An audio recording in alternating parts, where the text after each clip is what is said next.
Friends ఈ video credit card ఉన్న ప్రతి ఒక్కరికి ఖచ్చితంగా యూజ్ అవుతుంది. ఎందుకంటే క్రెడిట్ కార్డు ఉన్న వాళ్ళు ఎవరైనా సరే ఎప్పుడైనా వాళ్ళకి డబ్బులు ఎమర్జెన్సీగా అవసరం పడ్డప్పుడు వాళ్ళు పర్సనల్ లోన్ తీసుకోవడం కానీ బయట వేరే వాళ్ళని డబ్బులు అడగడం కానీ అట్లాంటివి చేయరు. డైరెక్ట్ గా క్రెడిట్ కార్డు నుంచి బ్యాంక్ అకౌంట్ కి డబ్బులు ట్రాన్స్ఫర్ చేసుకుంటారు, వాళ్ళ అవసరం తీర్చుకుంటారు, తర్వాత ఒక నెల తర్వాత మళ్ళీ బిల్ కట్టేసుకుంటారు. కాకపోతే ఇక్కడ చాలా మందికి తెలియక ఏం చేస్తున్నారంటే ఫోన్ పేనో పేటిఎంనో ఇట్లాంటి ప్లాట్ఫామ్స్ ని వాడి క్రెడిట్ కార్డు నుంచి బ్యాంక్ అకౌంట్ కి డబ్బులు ట్రాన్స్ఫర్ చేసుకుంటున్నారు. ఇదంతా బాగానే ఉంది కానీ ఇక్కడ ఫోన్ పే కానీ పేటిఎం కానీ ఇట్లాంటి మీడియేటర్ ప్లాట్ఫామ్స్ ఉన్నాయి కదా, ఇవి 1% నుంచి 3% దాకా ఛార్జ్ తీసుకుంటున్నాయి. అంటే ఎగ్జాంపుల్ మీరు 1,00,000 రూపాయలు క్రెడిట్ కార్డు నుంచి బ్యాంక్ అకౌంట్ కి ట్రాన్స్ఫర్ చేసుకుంటే 1,000 రూపాయల నుంచి 3,000 రూపాయల దాకా ఛార్జ్ తీసుకుంటున్నాయి. కానీ ఈ వీడియోలో నేను మీకు ఇంట్రడ్యూస్ చేసే యాప్ ద్వారా మీకు డబ్బులు కావాల్సినప్పుడు మీ క్రెడిట్ కార్డు నుంచి బ్యాంక్ అకౌంట్ కి ఎలాంటి ఛార్జెస్ లేకుండా ఫ్రీగా మీరు డబ్బులు ట్రాన్స్ఫర్ చేసుకోవచ్చు. సో ఎలా ట్రాన్స్ఫర్ చేసుకోవాలి, ఎన్నిసార్లు ఫ్రీగా ట్రాన్స్ఫర్ చేసుకోవచ్చు అండ్ మనం డబ్బులు ట్రాన్స్ఫర్ చేసుకున్న తర్వాత ఎంతసేపట్లో మన బ్యాంక్ అకౌంట్ లో పడతాయి, ఇవన్నీ కూడా నేను మీకు క్లియర్ గా ఎక్స్ప్లెయిన్ చేస్తా. అండ్ ఈ వీడియోలో నేను ఏ యాప్ అయితే ఇంట్రడ్యూస్ చేస్తున్నాను ఆ యాప్ గురించి ఆల్రెడీ యూట్యూబ్ లో వీడియోస్ ఉన్నాయి. కాకపోతే అక్కడ ఏంటంటే ఎట్లా ట్రాన్స్ఫర్ చేసుకోవాలో చెప్పిర్రు తప్ప ఎన్నిసార్లు ట్రాన్స్ఫర్ చేసుకోవచ్చు ఫ్రీగా అండ్ ఆ డబ్బులు అనేది మీ బ్యాంక్ అకౌంట్ లో ఎన్నిసార్లు పడుతున్నాయి ఇవన్నీ మాక్సిమం ఎవరు కూడా కవర్ చేయలేరు. సో అవన్నీ నేను ఆ వీడియోస్ కిందకి వెళ్ళి కమెంట్స్ లో చదివా. సో వాళ్ళ సబ్స్క్రైబర్స్ కొంతమంది ఇబ్బంది పడతారు ఈ డౌట్స్ అనేది తెలియక.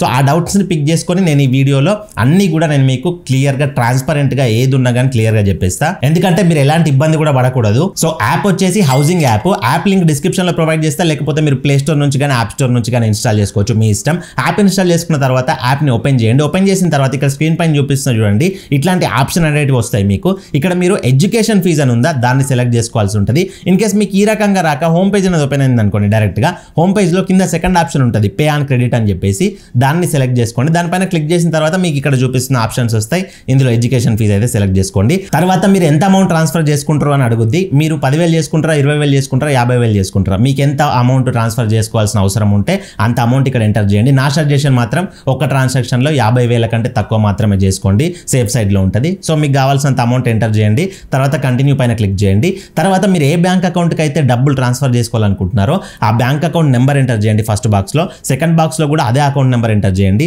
థర్డ్ బాక్స్ లో దానికి సంబంధించిన IFSC కోడ్.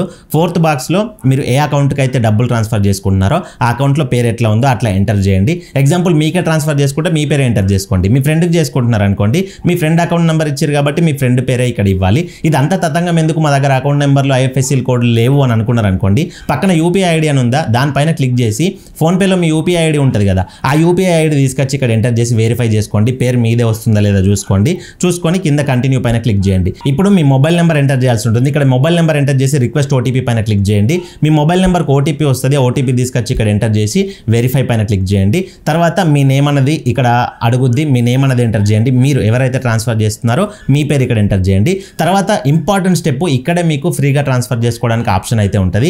ఇక్కడ హ్యావ్ ఎన్ ఇన్వైట్ కోడ్ అని ఉంది చూసిర్రా, దానిపైన క్లిక్ చేయండి. దానిపైన క్లిక్ చేయగానే మీరు ఇన్వైట్ కోడ్ ఎంటర్ చేయడానికి ఒక బాక్స్ అయితే ఓపెన్ అవుద్ది. ఆ బాక్స్ లో నేను ఇక్కడ స్క్రీన్ పైన చూపిస్తున్నా అండ్ ఇక్కడ కింద కూడా చూపిస్తా చూడండి. ఆ కోడ్ అయితే ఉందో యాజ్ ఇట్ ఈస్ ఆ కోడ్ తీసుకొచ్చి ఇక్కడ ఎంటర్ చేయండి. ఎంటర్ చేసేసి పక్కన అప్లై అని ఉందో అప్లై పైన క్లిక్ చేయండి. మీరు ఆ కోడ్ అప్లై చేయగానే ఇన్స్టెంట్ గా మీకు ఇక్కడ సమ్ అమౌంట్ అనేది డిస్కౌంట్ అవుతుంది. ఎగ్జాంపుల్ నేను ఇక్కడ 50,000 ట్రాన్స్ఫర్ చేసుకుంటున్నా కదా, 50,000కి 1.6% అనేది యాక్చువల్ గా ఛార్జ్ పడుతుంది ట్రాన్స్ఫర్ చేసుకున్నందుకు. 1.6% అంటే 800 రూపీస్ చేంజ్ అనేది పడుతుంది. 800 రూపీస్ చేంజ్ లో ఈ కూపన్ కోడ్ అప్లై చేయగానే 50% అంటే 423 రూపీస్ అనేది ఇక్కడ డిస్కౌంట్ అయిపోయింది. ఇంకెంత పడుతుంది, రిమైనింగ్ 400 రూపీస్ ఛార్జ్ పడుతుంది కదా, ఆ 400 రూపీస్ కూడా మీకు మళ్ళీ బ్యాక్ వచ్చేస్తుంది. ఈ 423 రూపీస్ ఇక్కడ ఆఫ్ అయిపోతుంది అండ్ మిగతా 400 కూడా మీకు బ్యాక్ వస్తాయి. సో ఇక్కడ మీరు ఏం పే చేస్తున్నట్టు, ₹1 కూడా పే చేస్తున్నట్టు కాదు. సో ఈ రకంగా నేను ఇక్కడ ఇచ్చిన కోడ్ అనేది అప్లై చేసేసి కింద పే పైన క్లిక్ చేయండి.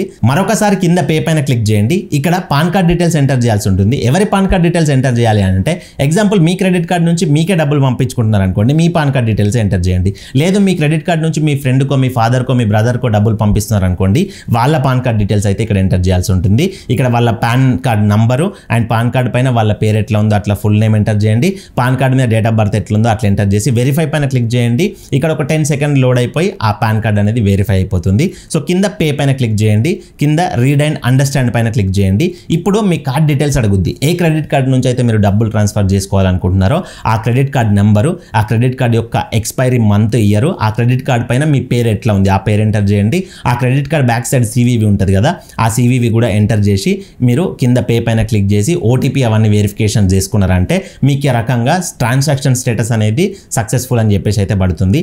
ఇక్కడ చాలా మంది యూట్యూబర్స్ చెప్పండి ఏంది అని అంటే ఇక్కడ ఏం చెప్తున్నారంటే మీ డబ్బులు మీ బ్యాంక్ అకౌంట్లో పడిపోతాయని చెప్తున్నారు. కాకపోతే ఇక్కడ ఒక థింగ్ ఏంటంటే మీరు ఇక్కడ చూసుకోవచ్చు transfer to beneficiary at 6:11 PM today అని వచ్చింది చూసిర్రా ఎల్లో కలర్లో, అది చూసుకోండి. ఎగ్జాంపుల్ మీరు ఈరోజు మధ్యాహ్నం చేసిర్రు అనుకోండి, ఈ రకంగా 6 o'clock 7 o'clock అని వచ్చింది అనుకోర్రి, ఆ టైం లోపు మీరు ఆ బ్యాంక్ అకౌంట్లోకి డబ్బులు అనేది ట్రాన్స్ఫర్ అవుతాయి.